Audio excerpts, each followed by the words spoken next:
ഒരു അടിപൊളി ബീഫ് ദം ബിരിയാണിയുടെ റെസിപ്പി നോക്കിയാലോ. അപ്പൊ ഈ ഒരു റെസിപ്പി എനിക്ക് ഷെയർ ചെയ്ത് തന്നത് എന്റെ ഫ്രണ്ട് ഹസീനയാണ്.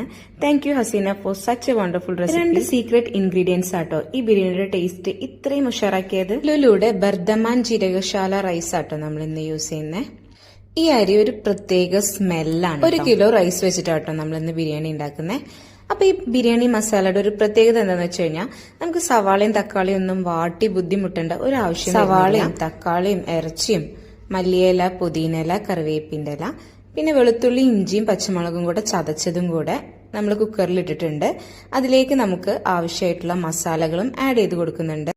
അപ്പൊ നമ്മൾ ആദ്യം പറഞ്ഞ ഒരു സീക്രട്ട് ഇൻഗ്രീഡിയന്റ് എന്താണെന്ന് വെച്ച് കഴിഞ്ഞാൽ ജീരകത്തിന്റെ പൊടി നമ്മൾ ആഡ് ചെയ്യുന്നുണ്ട് കേട്ടോ.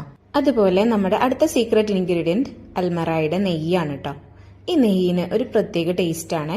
ഇത് വെച്ചിട്ട് തന്നെ നമ്മൾ നെയ്ച്ചോറ് ഉണ്ടാക്കുന്നത്. കുറച്ച് ജീരകത്തിന്റെ പൊടി നമ്മൾ സവാള പൊരിച്ചതിന്റെ കൂടെ. ബീഫ് വലിയ പീസ് ആയതുകൊണ്ട് തന്നെ ഏകദേശം 1 മണിക്കൂർ എടുത്തിട്ടാട്ടോ നമ്മൾ ഈ ബീഫ് കുക്ക് ചെയ്യുന്നത്. നെയ്ച്ചോറിന്റെ അടിയില് ആണ് നമ്മൾ ഫുൾ മസാല സെറ്റ് ചെയ്ത് വെച്ചിട്ടുള്ളത്. അതിന്റെ മീതെ ചോറിട്ടു, പിന്നെ നമ്മൾ വറുത്ത് വെച്ച സവാളയും അതുപോലെ റൈസിൻസും ഇട്ടിട്ട് ദമ്മിടുന്നുണ്ട്.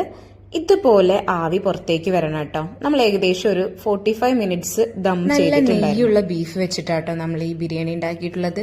നെയ്യ് കുറവാണെങ്കിൽ ആ മസാലയിൽ കുറച്ചും കൂടെ നെയ്യ് ആഡ് ചെയ്ത് കൊടുക്കണേ. അപ്പൊ അങ്ങനെ നമ്മൾ ദമ്മൊക്കെ പൊട്ടിച്ചു മസാല ചോറും കൂടെ മിക്സ് ചെയ്തിട്ട് വിളമ്പിയിട്ടുണ്ട്.